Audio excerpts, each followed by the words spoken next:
It's time for Herd Mentality, the weekly episode where you control the discussion today on Locked On Bills. You are Locked On Bills, your daily Buffalo Bills podcast. Part of the Locked On Podcast Network, your team every day.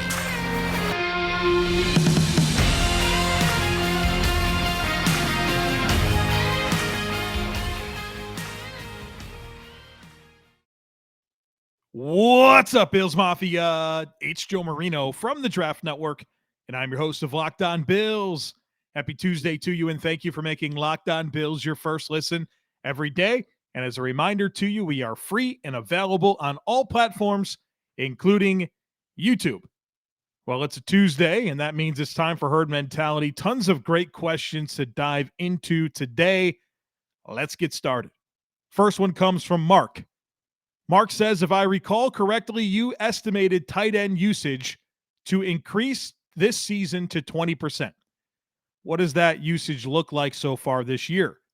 Can you look into the vacated targets and where they have gone this year? It doesn't seem like they are using tight ends at all and are being super wide receiver and running back reliant this year. Great question, Mark, and you're exactly right. Before the season, as I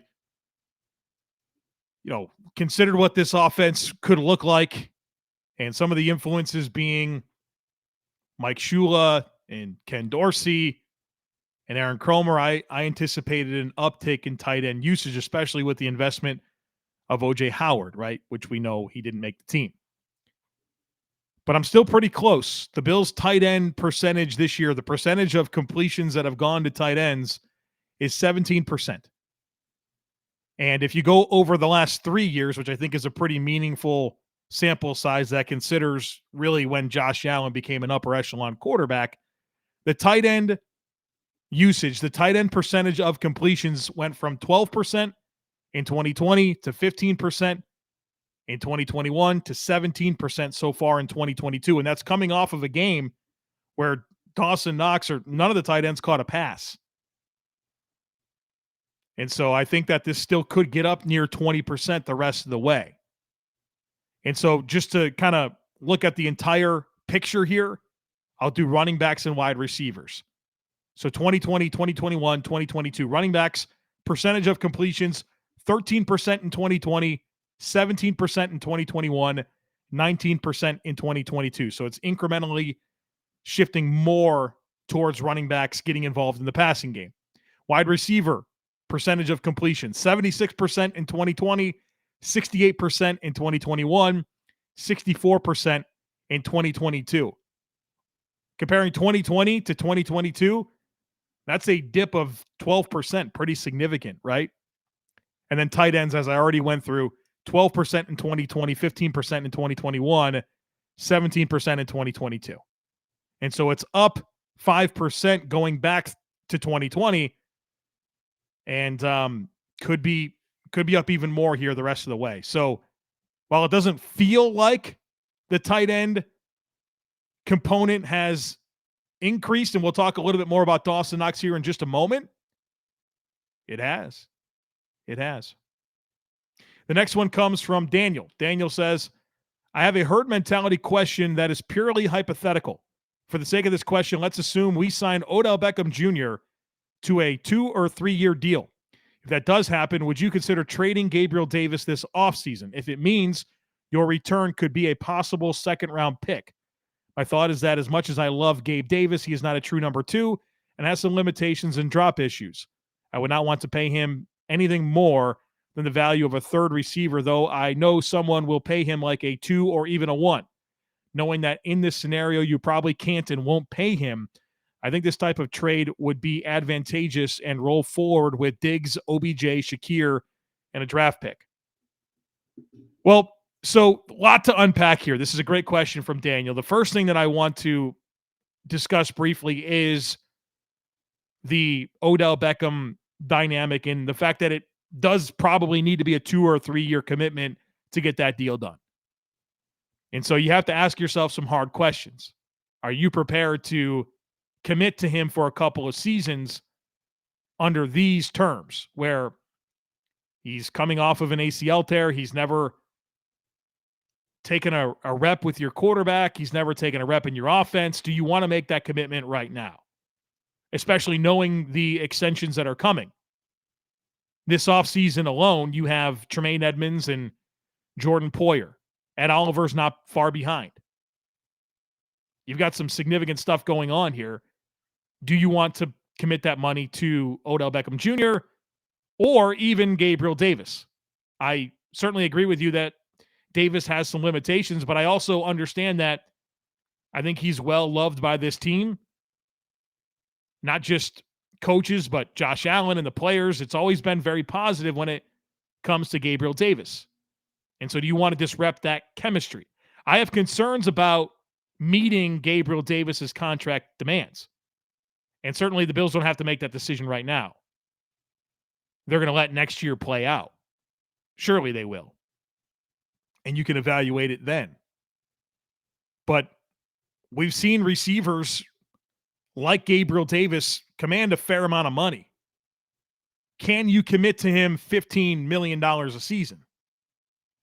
It's a tough pill to swallow based on some of the limitations that you're accepting in a prominent role for your offense.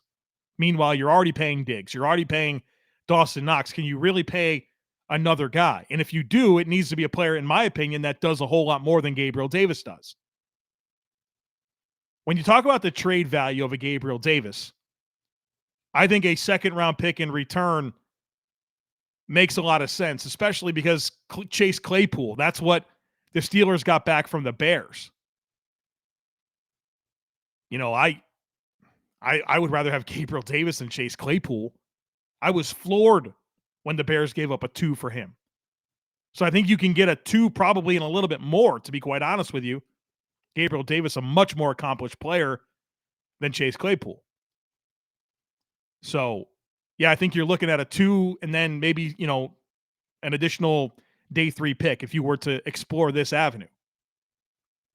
But then you have to ask yourself, do you get more out of allowing him to be on your team as a number 3 receiver on a rookie deal of a 4th-round pick, right? That's another enticing component. There's a lot of possibilities there, and I appreciate the question because it's provoked a lot of thought on my behalf.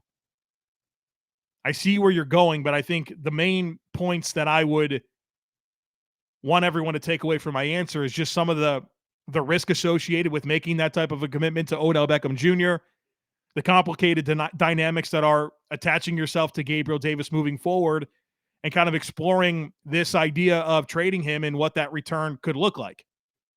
So really, really interesting topic there, Daniel. Adam says, what's the deal with the looks they're giving Nyheim Hines in the offense?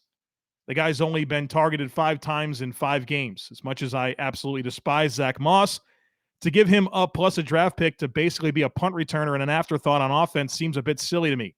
Figured we would have found some cohesion by now. Well, Adam, let's talk about it. He was on the field for 31% of the Bills' offensive snaps last game against the Patriots, which was really the first week he could actually practice with the team. So let's first acknowledge that. At what point did you see them having opportunities to practice to acclimate a player to the offense? That doesn't just happen. It's not Madden. You don't just acquire a player and insert them and they know what to do. These are real people that have to settle into the scheme and the timing and everything that goes into being an NFL player in an offense. I think, meanwhile, to get the value that they've had out of Nahim Hines as a punt return and a kick return has been significant. And even if he is only the punt returner and the kick returner, why are we reducing that to basically being just a punt returner? What have you not watched the blunders that exist on punt return when it's Isaiah McKenzie or Marquez Stevenson? Do you like that? Do you like stopping the other team, forcing them to punt, and instead you give them the ball back 50 yards down the field because you can't feel the punt? Do you like not having punts properly fielded and them rolling 15 yards the other way and making the offense have to go that much further to get in scoring position? So let's first acknowledge that there's significant value in the quality of return man that is Nyheim Hines for this team. Let's acknowledge the fact that they haven't had practice time, and the first time that they did, he was on the field for 31% of the offensive snaps. What are we doing here? You're upset about giving away a plotter in Zach Moss? He brought no value to this team in a 6th-round pick. What Nyheim Hines hasn't provided already doesn't justify that. Zach Moss wasn't giving this team anything. And you want him to have another 6th-round pick so they can go on the practice squad and get signed by some other team? Like Jake Fromm and Isaiah Hodgins and Rashad Wildgoose and Jack Anderson? That's what you want over Nyheim Hines right now and what he's given this team? I don't know. I think we got to be more aware of context. This episode is brought to you by LinkedIn Jobs. These days, every new potential hire can feel like a high-stakes wager for your small business. You want to be 100% certain that you have access to the best qualified candidates available. That's why you have to check out LinkedIn Jobs. LinkedIn Jobs helps you find the right people for your team faster and for free. You can create a free job post in minutes over at LinkedIn Jobs to reach your network and beyond to the world's largest professional network of over 810 million people. LinkedIn has simple tools like screening questions to make it easy to focus on candidates with just the right skills and experience so you can quickly prioritize who you'd like to interview and hire. LinkedIn Jobs helps you find the qualified candidates you want to talk to faster. Post your job for free at linkedin.com/LockedOnNFL. That's linkedin.com/LockedOnNFL to post your job for free. Terms and conditions apply.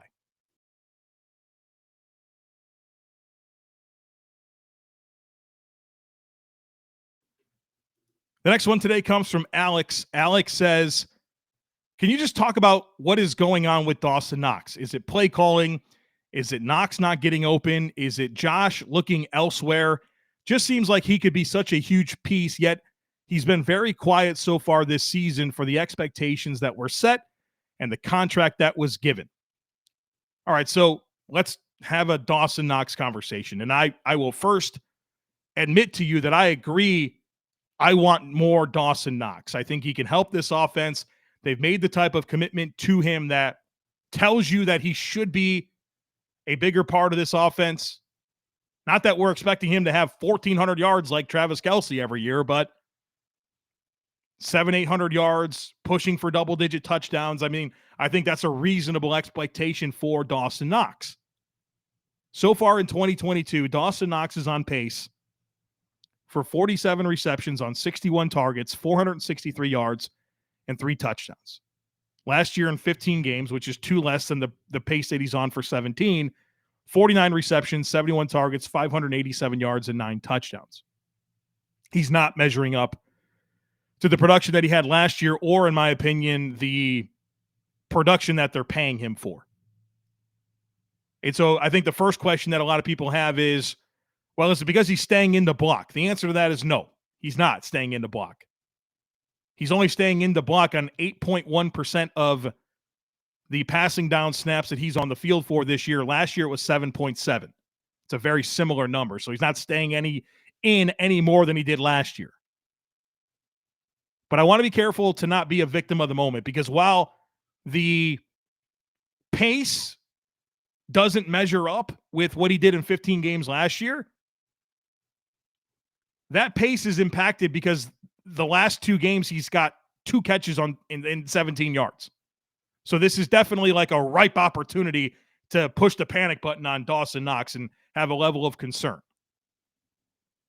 But he has done good things for this team this year. I mean, obviously the Cleveland game stands out.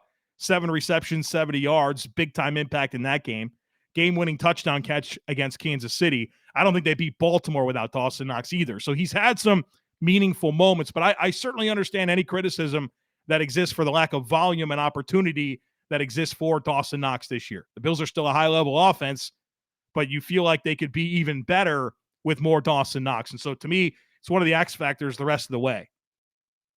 And I'm anxious to see Dawson Knox become more involved, particularly in the red zone, more opportunities after the catch.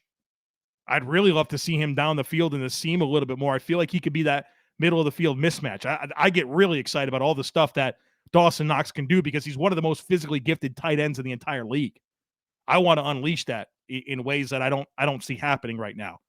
And so I think it stems from you can blame Ken Dorsey some, right? I mean, you have to prioritize game planning and him being part of it and him getting opportunities, and also Josh Allen, right? Where are his eyes? There's times where I feel like he does pass over Dawson Knox for other opportunities. So I want to see more Dawson as well. I would agree with you. But I hopefully me talking through some of those variables that I brought up helps us have a good reference point to understand what the reality is, and that he's been okay in terms of production and has had some really big moments this year, to go on top of thinking that there's a whole lot more that he could have done to help the team. I don't know how much of I put on Dawson Knox, though. I'll be honest with you, right? I don't think Dawson Knox is less of a football player right now than he was last year. I don't think that's the case. I think that's an important variable for us to address as well. I don't really know how much of this is Dawson Knox's actual fault. The next one comes from Noah. Noah says, is it just me, or does James Cook go down without being touched, trip a lot, fall down frequently when he gets the ball? I just feel like often no one is touching him, and yet he trips. I don't understand. Maybe this is something he did in college, but I don't know. Let me know your thoughts. Thank you. No, I think there's some truth to what you're saying, and I think this is why whenever I talk about James Cook, I have a part of me that's acknowledging the production and some of the explosive plays, but also like, man, what's going on here? I feel like there's a whole lot more that he can do. But what it comes down to me is I think that the game is still a little bit fast for him. Even with some of the productive games that he's had of late, it still looks like it's moving fast. And not every rep, right? There's some really, really high-level reps that get me excited about him for this offense. But I still think when you look at it in totality, the game looks fast for him. And I think he needs more reps to develop feel, right? He didn't get a ton of reps in college. For as much as we loved it, he's the brother of Dalvin Cook and played in the SEC, didn't get a ton of opportunity in college. And now he's at the NFL level where, it's about timing. It's about understanding your blockers up front and their tendencies and how they leverage blocks and all that type of stuff and working off of them. And there's a lot that you have to do when you take a handoff that has to become second nature to develop feel and be productive with consistency. But I think you're exactly right that there are times where it just doesn't look like he has his balance as a runner. Not talking about contact balance and absorbing hits. I'm talking about just general balance. And I think it just comes down to, like I said, the game being fast for him and syncing up his feet with his mind, right? All that's got to work together for him to maximize his touches. And he's also got a narrow build. This is a very thin player through his lowers, kind of his waist down. And I think that's always been one of my concerns about James Cook. So I think he's a player that will only get better, but I think there's a necessity to acknowledge what you're talking about here, Noah, and kind of dig into the whys. And so you can be excited about James Cook, but you can also say, yeah, some of that's true, Joe. Yeah, it's a little fast for him. He can have more consistency. He can be more balanced. He can sync up his process more with not only himself and how he wants to run, but how he's going to play within the offense. There's work to be done there. Spencer says, are we a power rushing team now? Last 4 games, we have rushed for at least 125 yards a game and done so by using gap and power runs, something I think many of us were not expecting going into the season. I'm watching the Bills-Patriots game right now, and it feels like each time we run the ball, good things happen. Haven't felt that way since 2017, at least. Curious what you think are the factors that have made this rushing attack so potent suddenly. Well, first of all, the Bills are the only team in the NFL this year to have at least 100 rushing yards in every single game. That's pretty cool. And the journey here has been interesting. They started out as a zone rushing offense. Then they shifted more to a gap offense over the last several weeks, the last 4, 5, 6 weeks. And then last week against New England, they went back to being a more balanced, leaning zone-heavy offense. 16 zone rushes against New England, 13 gap rushes. And so I think the reality with the Bills rushing offense is that it is a chameleon attack. They have gap in their bag. They got zone in their bag. And they want to be a blended scheme. So I'm very interested in seeing how this evolves the rest of the way. Last year, this same type of thing happened, and they shifted more into gap runs almost exclusively. And we saw that start to happen earlier this year. But the New England game, going back to a predominantly zone rushing attack, has me asking some questions. And maybe that could have been game plan specific. We talked about the Patriots and the lack of speed that they had in their front seven and how you might want to challenge them in a different way and put more stress on them to work horizontally and laterally. And maybe that's the Bills leaning into that and being a more game plan thing. But I'll be interested in kind of comparing game over game now that the Bills will have this one up against the Jets coming and seeing how the run game evolves or stays the same, now that you have two games against the same opponent. So there's some interesting things going on there, but I think it comes down to just more time on task in the scheme and what they want to be. And you're working in a new left guard in Roger Saffold, Ryan Bates flipping over to the right side. You've had some injuries. So I think normalizing also plays into the uptick in production. We talked about this yesterday in the podcast. The Bills, since the bye, in the 6 games since the bye, they're averaging 155 rushing yards per game. In the 6 games before the bye, it's 118 rushing yards per game. So they're doing some good things here running the football. David says, considering the remaining 3 regular season and hopefully multiple playoff games at home in difficult weather, how pleased are you with the success of the run game and its importance and the Bills' push to the Super Bowl? Very, very pleased with it. There have been legitimate times this year where I felt like the Bills could be balanced, that Josh Allen doesn't have to do everything, and that they can run the ball when they need to. It's been a really pleasant surprise, and it does give me a lot of confidence considering the road ahead and having to play all of the home games the rest of the way are obviously probably going to be pretty cold, but then your 2 road games are at Cincy and at Chicago. So yeah, being able to have a pulse in the run game is huge, especially when you think about the conversations that we had the last 2 years at about this time, where you're wondering, can they run the ball to win in the playoffs? A lot of questions about that. And I feel as good as I ever have about it right now entering this point in the season. And then I want to bring up the Miami Dolphins right now. They're having a lot of success on offense this year, but it's not running the football. They're 28th in yards. They're 27th in yards per attempt. They're coming off a game against San Francisco where it was a 1-score game in the fourth quarter. Late in the game, they only had 8 rushes for 33 yards against the Niners.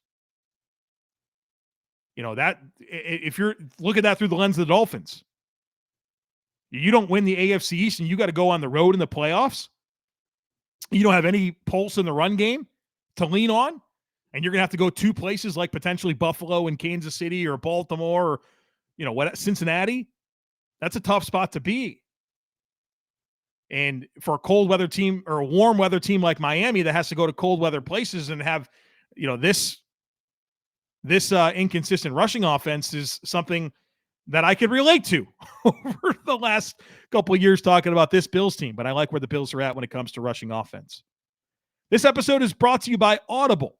Audible is releasing a slate of new football podcasts that we're sure you're going to love. You can find the new Block Forever series wherever you get your podcasts. Block Forever is a brand new podcast from former NFL All-Pro Ryan Khalil, good football player. I enjoyed watching him with the Panthers. And Audible. Khalil takes the conversation about football to the next level. He gives football fans and insiders look at the game through the eyes of the greatest players and personalities of all time. You can catch new episodes of Block Forever every week. They're going to be released and recorded ahead of Thursday Night Football. It's available for free on Audible or wherever you get your podcasts. You can catch the full series of Block Forever, available anywhere you get podcasts, and especially on the Audible, where you can get in the game.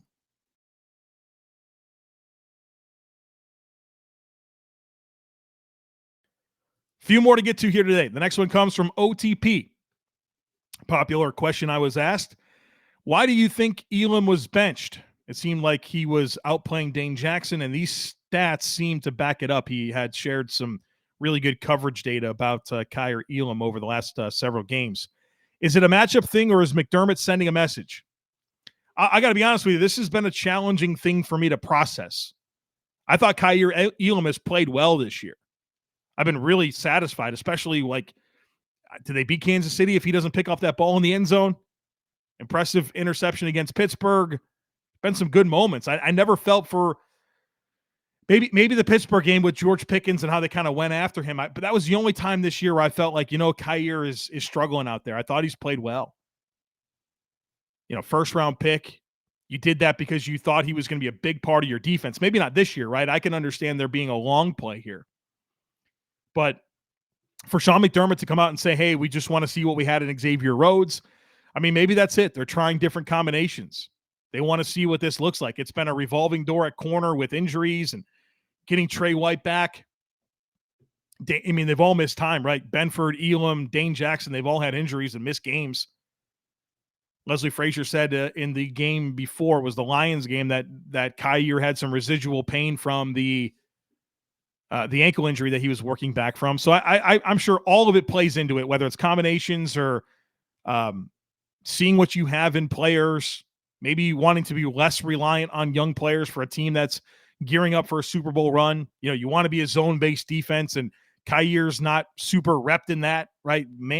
Press man corner in college. And we've seen some in and out in rotation from Sean McDermott throughout his tenure in Buffalo, whether that's Ramon Humber and Matt Milano platooning, or Cody Ford and Ty Nsekhe, Levi Wallace and Kevin Johnson. So non-traditional positions to rotate and platoon, you've seen that happen. So I don't know that we have to sit here and panic, right? I don't think that's the case. And, you could sit here and say, well, could you imagine in 2017 the Bills benching Trey White? Well, different football team then, right? Very, very different football team. So I think this is about balancing opportunity with trying to put players that are on the field in meaningful spots that have been there, and you have a level of trust and confidence in how they're going to respond to those opportunities. There's a lot baked into it, but I don't know that we have to sit here and say, wow, I don't think Kaiir Elam's going to work out, because there's not been a single second based on watching him, whether it's at practice or in games, that leads me to believe that there should be any concern over Kaiir Elam. I think long-term here, he's going to be a quality starting cornerback for this football team. The next one today comes from Phil. Phil says, maybe it's early for draft talk, but do you think O-line depth / performance pretty much necessitates a first-round pick on an offensive lineman this year? The Bills have only selected 2 first-round offensive linemen since 2000, which I imagine has got to be close to the fewest in the league. So what is that, Mike Williams and Eric Wood? Is that really it? Those are the only 2 offensive linemen the Bills have drafted in the first round since 2000. That's kind of crazy, right? I never, that's not hit me until I read this submission from Phil. No, here's the thing.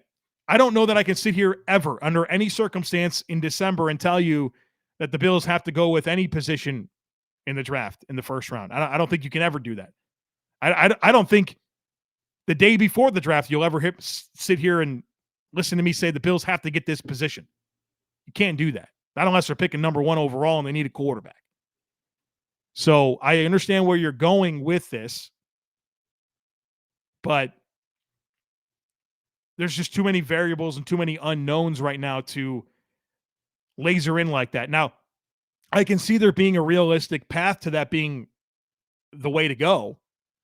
But to me, you have to look at what happens with Jordan Poyer, what happens with Tremaine Edmunds, what happens with Roger Saffold, what happens with Devin Singletary, right? You have 4 important players on expiring deals. Who's back? Who's not back?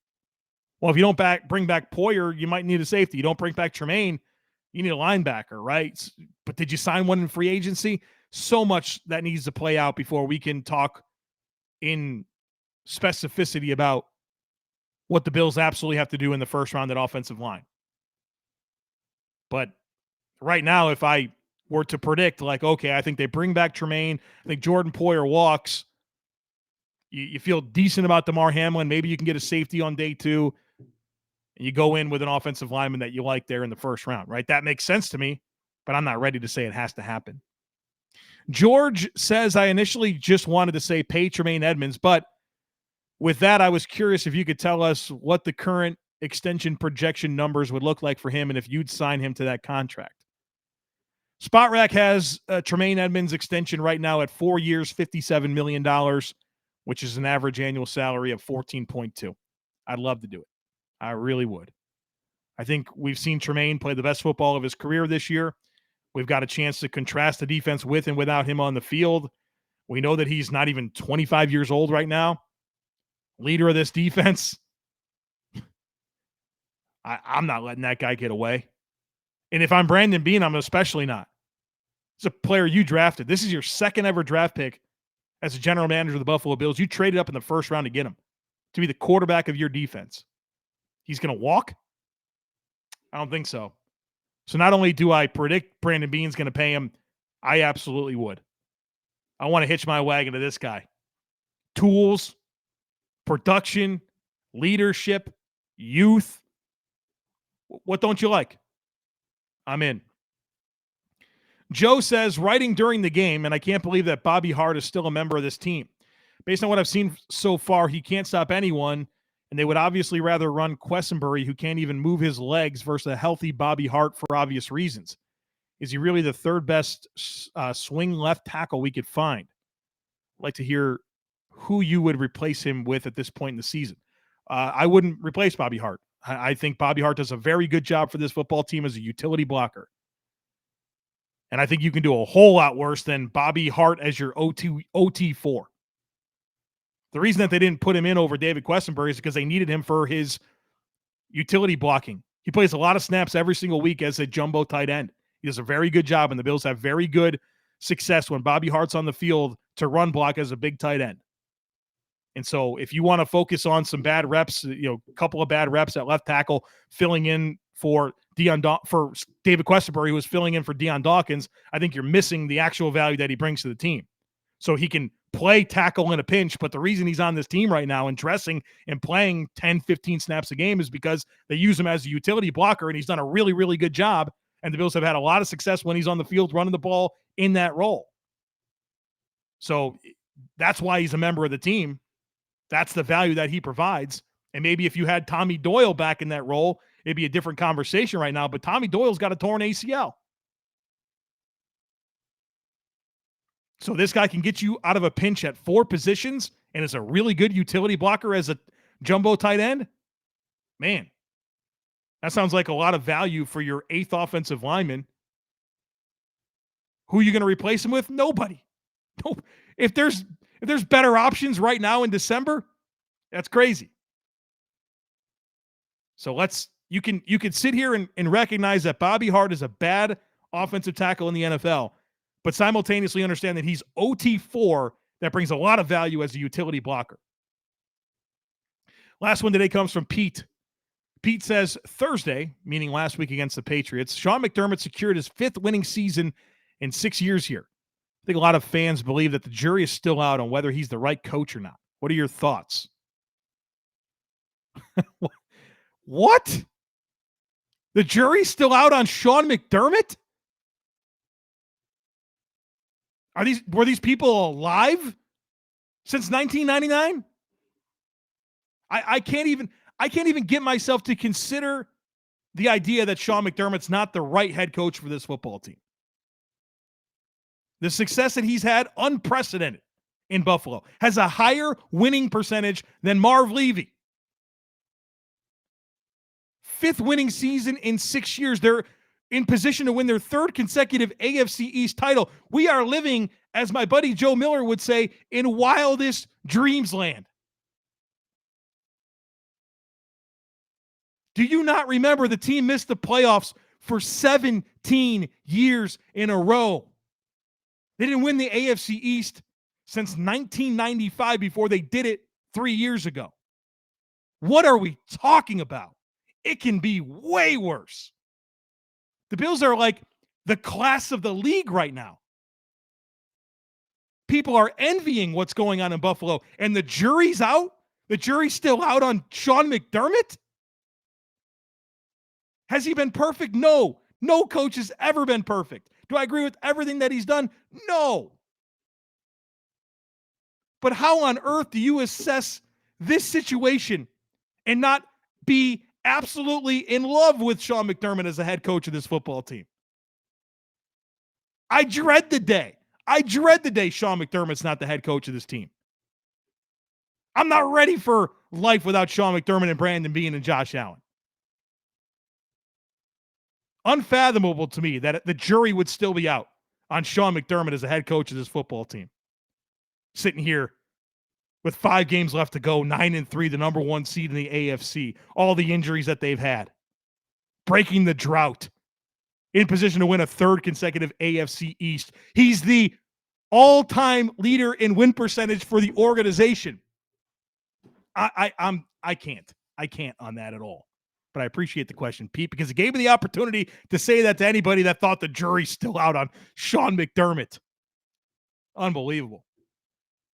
All right, folks, this is a fun one. We had some big ups and downs here along the way, so it's been a fun recording. I hope you enjoyed listening to it. Tomorrow we shift our attention to the Bills' next opponent, the Jets. We'll start getting you ready for that game, so don't miss anything. Make sure that you're subscribed. I would love it if you took a second to rate, review, and share the podcast. Have a great rest of your day, and I look forward to catching up with you again tomorrow.